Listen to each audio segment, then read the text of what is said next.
Наоѓаме во поликлиниката Аџи Бадем Систина во Битола. Наш денешен гостин е доктор Татјана Чепреганова-Чанговска, невролог. Добро дојдовте на програмата на Тера телевизија. Добро ве најдов. Наша денеска тема на разговор ќе бидат епилепсиите. Што представува епилепсијата? За каков вид на болест станува збор? Епилепсијата е хронична болест и таа ни представува една пароксистичка хиперактивност на одредена група неврони во мозокот, кои што си имаат своји карактеристики, поточно си дават своја клиничка слика.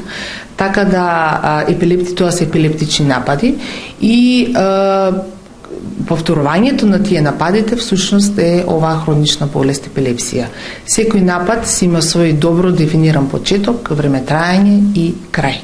Па во тој поглед, нападите се различни, може да бидат од обични абсанси, со загледување на пациентот, со тресење на екстремитетите, рацете, нозете, до оние генерализирани напади. Значи, различна слика на симптоми е епилепсијата и сето тоа зависи од кој дел на мозокот е таа хиперактивност на мозокот, тоест хиперактивност на групата на неврони, таква ќе имаме и клиничка слика.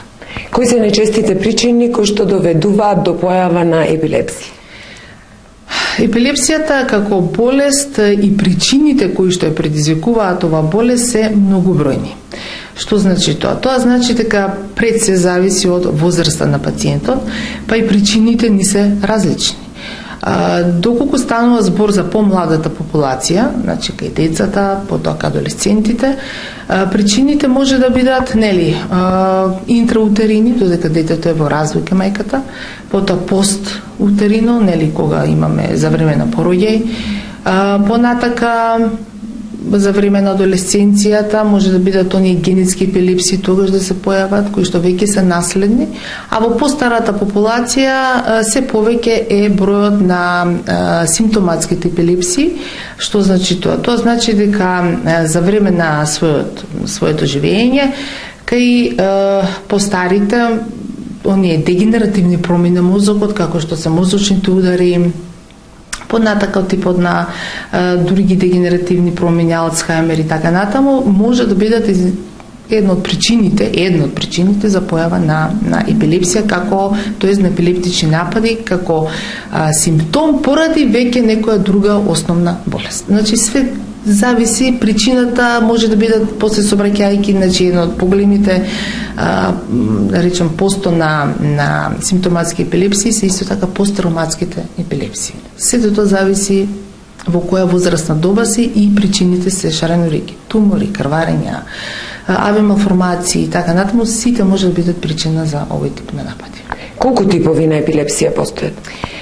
Па вака сега, постојат според Светската здравствена организација и според новата подалба и според Интернационалната лига за борба против епилепсии, тие се малце видоизменети, во смисла видоизменета е поделбата на епилепсиите, така да првим постојат идиопатски епилепсии, значи оние кои што не се наследни, и тие се во негде помал број, негде околу 20%. Понатаму постојат симптоматски епилепсии, тие се негде околу 80% од појава на епилепсиите во популацијата, и тоа се оние структурни метаболни епилепсии кои што веќе ги зборував најзастапени кај адултната популација, и на крај не доаѓаат криптогени или скриени епилепсии, каде што со сите испитувања кои што ги правиме не можеме да најдеме главната причина за појава на овој тип на напади. Симптомите кои се на тој последниот, пошто не се знае која е причината? Така, значи симптомите секаде се исти. Нападите се кај сите овие три типови на епилепсии, овие се како типови на епилепсии кои што според етиолошкиот фактор ние го наоѓаме. Меѓутоа симптомите се секогаш исти, во смисла може да бидат парцијални, може да бидат генерализирани, може да бидат парцијални, па потоа со секундарна генерализација, значи симптомите, тоест нападите се секогаш исти. Каква е диагностиката на епилептичен напад? Диагностиката на епилепсијата мислиш или на нападот? На нападот, па потоа ќе разговараме. Значи, за да кажеме ние дали некој пациент има напад или нема, пред се многу ни е потребна добра анамнеза. Што значи тоа? Тоа значи дека пациентот кога се носи во болница, нели после напад, најдобра ни е анамнезата од луѓето кои што го носат, за да ни каже, затоа што самиот пациент не може да ви каже дека изгубил свест, паднал, му се треселе рацете, нозете и така натаму. Значи најдобро е тој кој што е во неговата околина да ни го каже тоа, за да знаеме дека станува збор за напад. Исто така е добро, уште подобро ние како доктори, ако го видиме тој напад како почнува и како се развива, нели, затоа што знаеме како изгледа, за да можеме да го диагностицираме. И потоа, значи, прво е пред анамнезата, добра анамнеза, и потоа следуваат останатите испитувања кои што се работат во болница, а тоа се од обсервација на пациентот, или што ви реков, ако добие напад за време на обсервација, да го види докторот, понатака се прават компјутер, магнетна резонанца на мозокот, се прави ЕЕГ, електроенцефалограм, со кој што се една од најбитната алатка, карика, да речам, во диагностика на епилепсија. Потоа, ако и тоа ни е, нели, позитивно, негативно, не ни е добро одредено дали е епилепсија или не, потоа се прави ЕЕГ со депривација на сонот. Тоа значи дека пациентот не спие цела вечер, доаѓа утре дента, го поставуваме со електроди и потоа имаме долготрајно мониторирање. И во светот постојат понатака цели центри каде што се прави мониторирање на епилепсија со 24 часовен мониторинг, па и до 48 за да се предизвика напад, за да се добие нападот, видео ЕЕГ каде што се гледа нападот, па се гледа ЕЕГ-то и ред други, спект, ПЕТ и така натаму, нели, вагусна стимулација, сето тоа се методи на испитување кај овој тип на болест. Како и на кој начин се лекува? Епилепсијата е, нели, рековме, хронична болест, па и самиот термин хронична болест, кој ќе кажеме, значи и терапијата е нешто малце подолго трајно. Може да биде, на кратко да кажам, може да биде хируршки, не хируршки. Што значи тоа хируршки? Што значи тоа не хируршки право? Со терапија. Значи имаме огромен број на антиепилептици кои што се даваат, каде што најдобро е терапијата да биде монотерапија, значи само на еден антиепилептик, меѓутоа доколку не се постигнат редукција на нападите, тогаш може да се воведе уште еден антиепилептик. Ако и тогаш немаме, тогаш се воведува и трет. Све зависи од типот на нападите и од самиот пациент.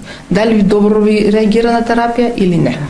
И потоа зависи од етиолошкиот фактор, доколку имаме тумор, имаме АВ малформација или ред други, нели, промени во мозокот кои што можат хируршки да се истретираат, тогаш се прави хируршки третман. Исто така да напоменам дека најепилептогените жаришта во мозокот е темпоралниот лобус и една од најепилептогените причини за појава на епилепсија е хипокампалната склероза. Значи тој дел од тој дел во мозокот кој што знае да ни ги даде тие напади и сега во поново време, нели, се прави евалуација на тоа и тоа хируршки се решава. Со развојот на нейроимиджинг методите се повеќе се наоѓаат тие етиолошки фактори и хируршкиот пристап исто така доста застапен кај овој тип на епилепсија. Но тоа не значи само да кажам дека ако се направи епилепсија, пациентот ќе биде без напади. Значи понатаму си има третман со терапија, се тоа полека редуцира. Значи покрај хируршката интервенција повторно е подложен пациентот на третман. Да, повторно додека не полека, значи се редуцира терапијата. А каков е животот на пациентот со епилепсија? Колку може да биде комплициран за него, за неговото семејство? Сега вака, дали да збориме за Македонија или за светот? Тоа е прво. За среќа, нели, еве јас се повеќе сакам да бидам во контакт со пациентите и сум во контакт со пациентите во Република Македонија. Морам да напоменам дека имаме здружение на пациенти за борба со епилепсија. Председателот е од Прилеп и со него сум во постојан контакт, а ние како лекари како здружение на лекари против борба на епилепсија, јас сум таму благајник и си имаме постојан контакт. Што можеме? Гледаме да ја подигнеме како здружение, сега ги напоменав затоа што веќе, нели, сме заедно и гледаме нешто да направиме повеќе за нив. Сакаме да ја подигнеме свеста на овие пациенти. Тие се најнормални луѓе, најнормално си живеат, може да се мажат, може да се женат, може дечиња да си раѓаат, значи нема никаква попреченост во било што. За секого може да се најде работа, може би не би требало да се дава работа ноќна смена и така натаму, меѓутоа сепак треба да бидат инволвирани во општеството во кое што живеат. Не можеме да кажеме дека сите со епилепсија секогаш добиваат напади. Не, имаме ние пациенти кои што се со терапија и најнормално си живеат и нападите им се многу ретки. Значи нема толку чести напади. Може би треба малце повеќе да се обрне внимание кон оние кои што имаат чести напади и повеќе да речем државата околу нив да се заангажира, па и работните места да им бидат такви каде што они ќе можат да дадат одговорност. Се трудиме, настојуваме, еви 26 март ќе го напоменам денот, Purple Day, нели, Виолетов, како ќе дојде ден, каде што тој денот за подигнување на свеста на овие пациенти, заедно двете здруженија го означуваме тој ден за да биде така малце подостапен за сите и да не се срамат, нели, да не се плашат овие пациенти, значи најнормално може да се живеат.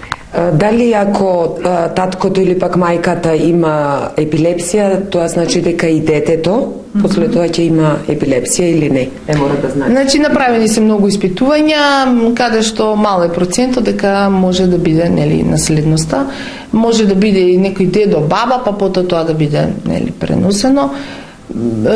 Може, но и не мора да значи. Значи не мора, ако сигурно мајката имала, дека сигурно и детето ќе има. Сепак е тоа генетика каде што се мешаат гените од таткото и од мајката, така да тоа се сосема друг тип на испитување кои што треба да се направи за да се докаже дека наследноста е, али како наследност постои генетски. Затоа е тоа 20%, значи тоа е нешто помалце од овој останатите 80% што ги зборевме епилепсија. Нема одредена граница на која возраст се јавува. Значи не, може да биде во било која доба од животот.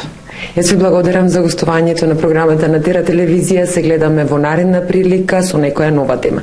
Ви благодарам и на вас, па се надевам дека ќе зборуваме и за нешто друго. Благодарам.